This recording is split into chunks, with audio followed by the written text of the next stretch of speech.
I think the Ukrainian army is doing very well. I think the American HIMARS system is very good. They've managed to knock out the amount of artillery. They've managed to knock out a ton of artillery dumps. This autumn and winter, I think the Ukrainians are going to push back hard, and they're defending their homes. So the morale is entirely different. And therefore, I can see either this winter or this spring a big defeat for the Russian army, and then that will have a catastrophic effect on Putin's grip on power. He's much weaker than we think he is. So there's a brilliant guy called Chris Donnelly who was the Kremlin watcher for NATO, and he has a theory which I entirely agree with, which is that we have been at war with Vladimir Putin, or rather Vladimir Putin has been at the war with the West, the great democracies, for a decade, maybe 2 decades, and we haven't known that. And I asked Chris, well, how well are we doing at fighting this war we don't know we're fighting? And he said, well, we're doing terribly. And what he's saying is that because there are no big bangs in this war, there are no bombs and shells and rockets, though there actually was a rocket, but generally there's no big bangs, then we don't understand that there is a war. But in terms of disinformation, in terms of Vladimir Putin using the divisions inside our own democracies against us, then Russia has been at war with us for a very long time. And and I didn't start this war, and it's brutal and horrible, and I've seen some of the awful things. But what is kind of positive from Vladimir Putin's brutal war is that finally the West can see the nature of what we're dealing with a clarity and a lack of murkiness that wasn't there before. I could see all this Russian heavy metal piling up, queuing to get into Ukraine before the war started. And my friend Catherine Belton, who's written this brilliant book, Putin's People, said it doesn't make any sense because of the mathematics of war. Yeah. And Catherine's insight, which was simple, was that when you attack, you need a 3-to-1 majority. With the Ukrainian fighting spirit, you probably need 7-to-1 majority. Ukrainians had 200,000 in the army, but they had a further 100,000 in militarized police and customs, etc. So 300,000 people under arms, which meant 3-to-1. Putin had to hit Ukraine with 900,000 soldiers, better 1 million. If it's 7-to-1, the ratio, they should have hit it with 2.1 million. And in fact, they hit it with 200,000. It's a tenth of the necessary number. And so all I did was sit inside Kyiv with quite a lot of alcohol, waiting for that calculus of my kind of mathematics of war to come true. I have to admit that it was a bit scary, but lots of people left and I stayed. And a Ukrainian MP met me the other day. I said, I know who you are. You're the crazy old guy who stayed when everybody was leaving. And I said, well, I actually had a kind of mathematical formula that I'd invested in. And there were moments when I thought, particularly the Kyiv TV terror attack, when I thought, maybe I'm being too cocky. But I did feel that a real personal sense of being sick and tired of the West not standing up to Vladimir Putin. And finally, the Ukrainians are doing it because they have no choice. If they back off. And so what happens with Putin is that he brings violence into your home, into your living room. And most of the time, the West, because it's sweet, says, hey, come on, back off, and compromises and steps back. And I first saw Vladimir Putin's army committing war crimes in Chechnya 22 years ago, and I became personally sick of it. So as well as going there to show my support and tell the stories of ordinary Ukrainians in a limited and kind of crazily funded way, as I did, I was using my own money to begin with, but it was also, I was sick of running away, of the West running away from Vladimir Putin. I was sick of it. And part of my motivation was simply that enough of this guy already, we've got to stand up to him. I felt that, although I've left the BBC, and what it does, it allows me to swear, bum, poo, etc. I still actually uphold and maintain those basic values, which are the same when I was on the Observer, the same of Good Fleet Street, which is they're critical of somebody, you give them a fair shout. You should try and go after big stories and big targets, not little people who've done something silly but not something terrible. And essentially those rules still apply. But within that, this war feels quite different to nearly all the other wars I've covered, or in fact all the other wars I've covered, in that it really is a difference between good and evil. This is the first big invasion of one nation state by another since 1945. The wars in former Yugoslavia were contained inside former Yugoslavia. This is different completely. And so it felt like I was, and one of the American correspondents in London in 1940, who were filing for their readership back home, but also that they were clearly on the side of these people defending and fighting this monster. Yeah. So I did feel like a campaigner, and also while sticking, I hope I haven't written anything that I know to be untrue. Everything I believe is honest and well evidenced, but also I did feel passionately on this side. And it does feel, I mean, I'm not that old. I wasn't around in 1940, but reading accounts by people like Graham Greene and Malcolm Muggeridge, when the damage is happening and there's and like Selfridges is going up in flames, and they've been on the drink and they're pissed in Soho and then laughing as Selfridges goes up, and they want to make love, they want to drink, and they're both, and all of London and all of Britain too, are fighting this terrible monster. My friend Vlad Demchenko, he's a soldier who arrested me on day 2 because he thought I was a Russian spy. Do I look like a Russian spy? I mean, right now, no, but that might be the hat. No, but I was wearing the hat when he arrested me. And the thing is, you never have an argument with a man with a loaded machine gun. Because I've been filming everything. And the moment when he said, because his actually commander said Shpionska Ruskaya or something like this, which is Russian spy. I did Russian at school, forgotten it all. But I remember, I'm just like, for God's sake, I'm not a Russian spy. And that's not, I was kind of like John Inman in Are You Being Served or something like that. It was like, I'm not a Russian spy.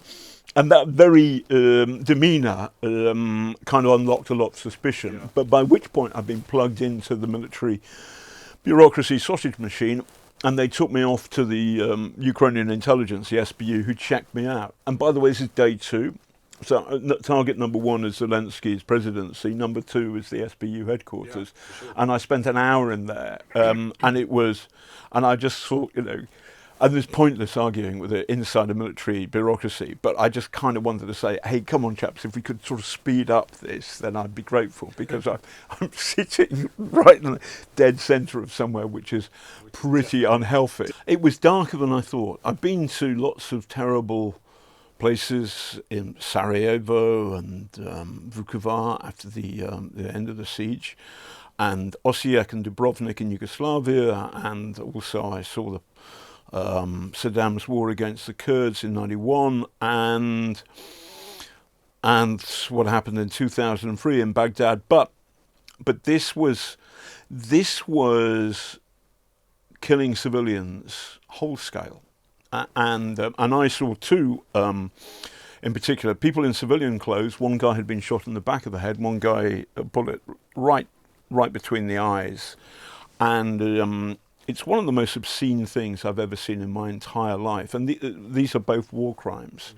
And then there's a kind of mass grave where the Ukrainians had exhumed some of the bodies, and there was a kind of frozen bluey grey claw emerging from the soil, and body bags, and the stench of death. And generally in war, the thing that kills people is artillery, and you'd expect out of 10, something like 7 or 8 or 9 people will be killed by artillery. But in this case, in Bucha, 7 out of 10 people have been killed by bullets. Now that's sustained war crimes, in part because the Russians were leaving, and they went on a killing spree against civilians. And so what we're looking at is an argument, is an army entirely without discipline, without scruple, without pity. What upsets me deeply was that I also saw evidence of this 22 years ago when I went undercover to Chechnya. And I saw evidence of a refugee column that had been bombed. And there was this poor little girl with a horribly burnt face who was 8. And she survived, and 6 members of her family were killed.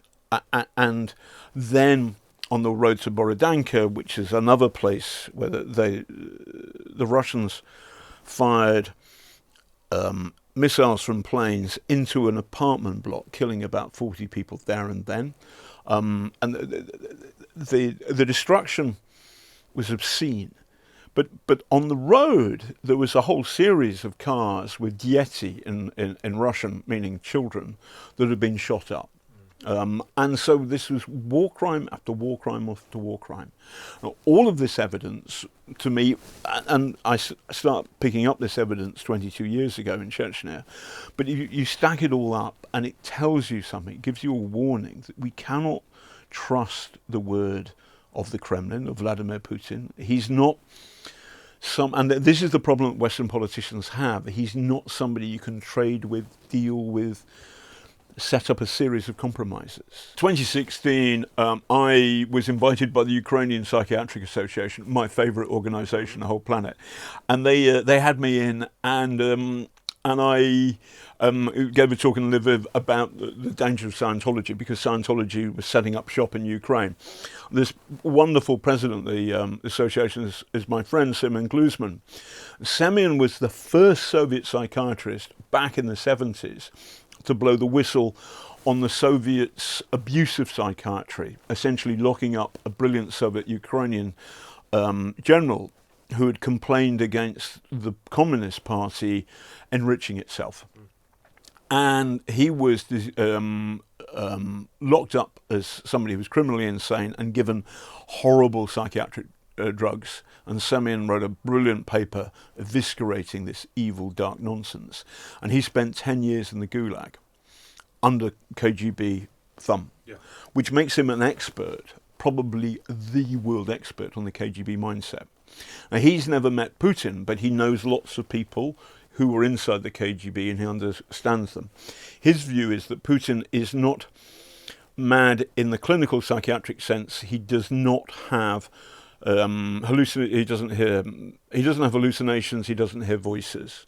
And that's kind of positive, because it means that if he's bad but not mad, then there's a rational actor. And I believe, for example, the Russian army's withdrawal from the Battle of Kyiv is evidence of that, because actually it was a smart and rational thing to do, given the limitations that the Russians have got. They have serious problems with morale, logistics and leadership, which makes me feel that down the track the Ukrainians will win so long as the West give the Ukrainians sufficient heavy metal necessary to do the job. But it means that I don't think Putin is going to hit the nuclear button. I also think that if he does, and I don't think he's going to do that, nor does Semyon, nor does Professor Jim Fallon, who's a professor of psychiatry, University of California, who's doing roughly the same job as Semyon is doing. I wouldn't be surprised if Jim was telling the CIA or people close to the CIA what he thinks about Putin. And the two of them, the two great psychiatrists together, both think that Putin is bad, not mad. And that means he's not going to nuke the world. So in terms of his biography, his first great mentor was a mafia gangster. I'm forgotten the name, it's like Ulvyatsov, whose gravestone has "I am dead, but the mafia lives forever." And he ran this kind of judo club. There's something called Sambo, which is judo. It's a Soviet mixed martial arts thing, and Putin learnt it because he was bullied when he was a kid. He was a bit of a weakling, and he learnt this stuff. And the boss was this gangster who'd been inside for rape and other horrible stuff. And the gangster helped Putin get into university on an athletic scholarship. And then at university, Putin gets interested in the KGB, but the gangsters first. So I would say that Vladimir Putin is a crime boss who becomes a spy, who becomes leader of the country. And what he's done is turn the secret police. It's partly an intelligence service, but it's more of a secret police into a kind of hybrid gangster crime. It's kind of an intelligence-led crime gang which has taken over an entire country. And they have always been there. So from 1917, the entire Bolshevik experiment would have been impossible without the Cheka, which is the forerunner to the KGB, going around killing people. Yeah. And so this has always been part of the wiring. And before the Bolsheviks, that's what the Tsarists relied on, the Okhrana security. So there's always been this long-running... And my Ukrainian mates say there is a kind of existentialist problem with Russia. Now, I don't agree with them. I believe that there is another Russia, and I'm hoping and praying that after Putin, somebody new will come along. So when I met him after the shooting down of MH17, I had a very clever producer, Nick Sturdy, who said he's opening a mammoth... We wanted to doorstep Putin. I was working for Panorama at the time. And we wanted to doorstep Putin, but Putin... in Moscow is impossible because the security is too tight. But in the sticks, you can sometimes get in. They get a bit sloppy. And Nick found out he was opening a mammoth museum in Yakutsk.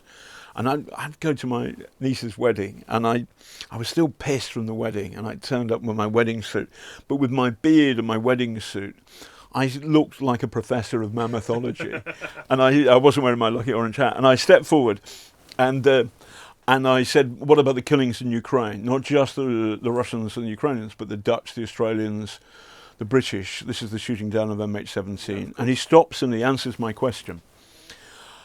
And he's subtle and supple, and he's clever enough to know that it's going to be worse for him if he doesn't stop and engage. So he engages. So with that, I've met Trump and challenged Trump too. He's way smarter. He was then. I think he's become more calcified since then.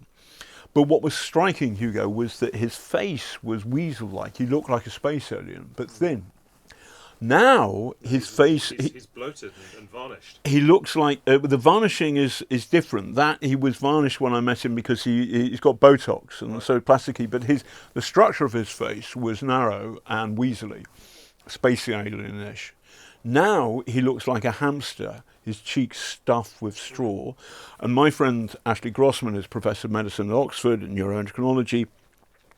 He said he put 50 quid on this being steroid overdosing or steroid abuse. And I've forgotten, it's prednisonol or something like this, which is a steroid Ashley would put 50 quid on. But clearly there's something wrong. And separately, there's a brilliant Russian website which has discovered that a cancer doctor is following Putin all the time when he moves. Yeah. So the evidence points to something wrong, and this is also what the Ukrainian intelligence are telling people, cancer of the blood in some form. On the other hand, the British head of the military, I think he's a naval bloke, Rear Admiral, whatever. Anyway, that guy says, the way we look at it, Putin is here for a long time. Yeah. And so we don't know. There's a genuine problem here because all of the kind of truth gatherers, like maybe you and I, but certainly all the people out in the Times Radio newsroom, they've all been poisoned or shot. So there is a reason why we don't know the answer to the question, but I think there's something wrong with him. The anxiety is this making him push harder because he knows he's not got that long to live? Right. Yeah. But we don't know the answer to that. My take on all of this is that I think the Ukrainian army is doing very well. I think the American HIMARS system is very good. They've managed to knock out the amount of artillery. They've managed to knock out a ton of artillery dumps. This autumn and winter, I think the Ukrainians are going to push back hard. And they're defending their homes. Mm-hmm. So the morale is entirely different. And therefore, I can see either this winter or this spring a big defeat for the Russian army, and then that will have a catastrophic effect on Putin's grip on power. He's much weaker than we think he is. It's a skiing hat I bought for €3, and it was bloody cold, and I'm bald. Yep. I put it on, and then there's a problem because the Ukrainian cops are very jumpy. A bar opens at Buena Vista. It's wonderful for the soul. Alcohol is forbidden. The bar shouldn't be open, but it is. I stay there too late, and then I have to run through all these Ukrainian army soldier checkpoints where they're very jittery. The moment I wear this, and they recognise me from about half a mile away, and I'm talking loudly in English, and all my journalistic mates but they walk behind me, and I'm talking loudly, and I say two things: God save the Queen, and Putin hulia, which means Putin's a dickhead. And the Ukrainian cops go, oh, fuck off, go home, for fuck's sake. And so it saves my life. And then it became my lucky hat, and then I did my videos in the snow again and again and again, and it became like it's got a magical power. And so I daren't take it off.